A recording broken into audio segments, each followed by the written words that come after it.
Hi you guys, this morning I'm going to be changing my oil on my 2005 Yukon Denali XL. It's got a 6.0 engine in it. Should be pretty easy, so let's get to work.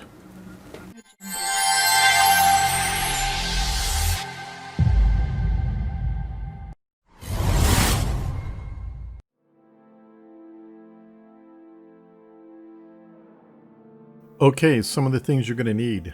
Rags, the more the better. A 13mm box wrench. A large pair of channel locks.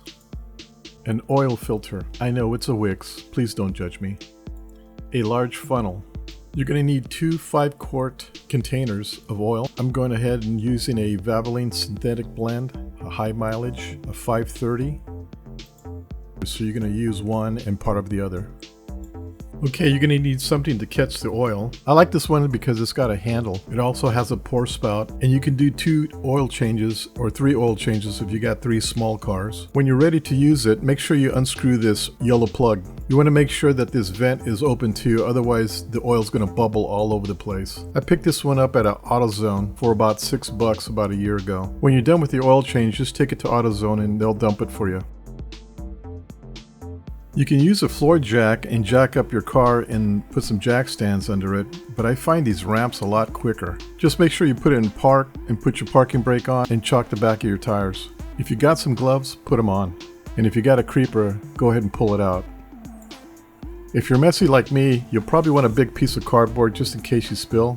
If you do spill, pour a little detergent on it. It'll go away in about a day after you jet it off with a hose.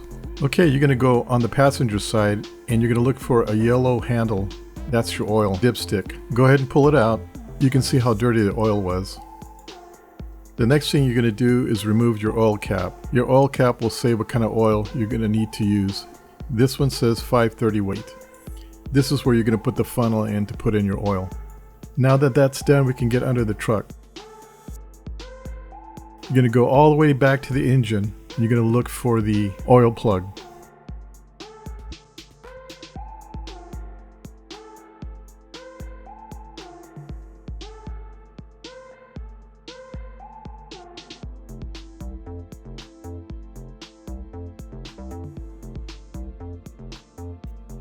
If you orientate yourself where the tire's at, just look up in the back of the tire and you'll see the oil plug. And right next to that oil screw or plug is your oil filter.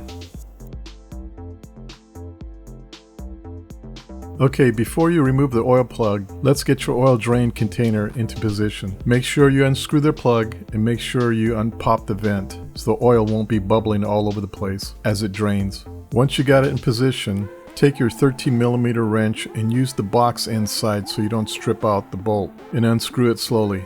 Once removed, let the oil all drain out. Once it's all drained out, get your channel locks, start removing your oil filter.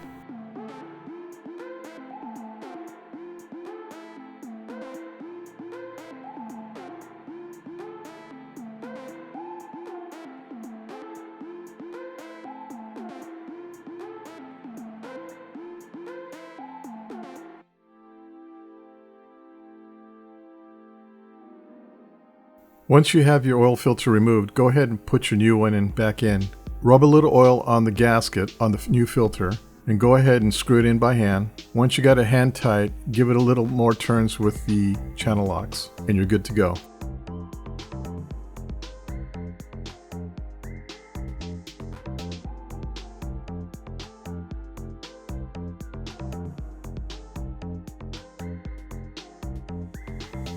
Once all your oil's all drained, go ahead and put the oil plug back in.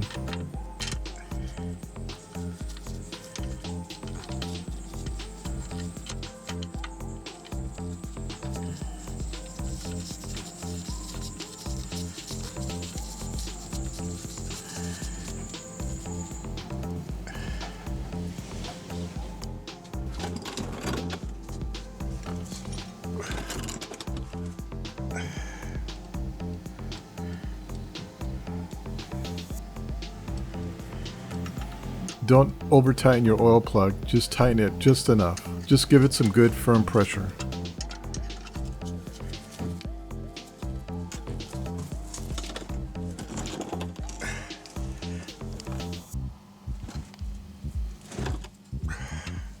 After you put your oil in, make sure you don't have any leaks underneath.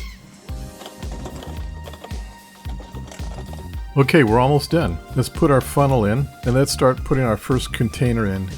Usually I put in about halfway, maybe 3/4 of it full, and then I double check. It's just a habit I have. Remember, it's going to use one full one and about 1 to 1.5 liters of the second one. So all I'm saying, just don't dump oil in there. As you're filling it, check it. Periodically pull out the dipstick and check.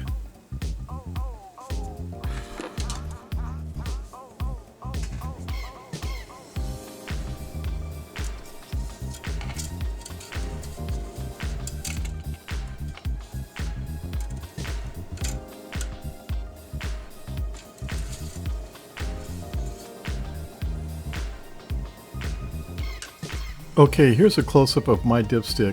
Okay, once you've got it topped off, put your oil cap back on and put your dipstick back in. Go ahead and start the motor and let it run for about a minute, and then turn off your engine and check your oil level again, making sure you have the right amount of oil in your engine. Also, double check and make sure you have no leaks under your engine. Just double check every couple of days to make sure you have no leaks. And that's it. See how easy that was? Okay, well, I hope you enjoyed this video, and I hope it was very informative. Please check out my other how-to videos. Oh, and check out my new website. There's new items being put in there every day. Don't forget to like and subscribe, and of course, hit the bell. Until then, we'll see you at my next video. Bye.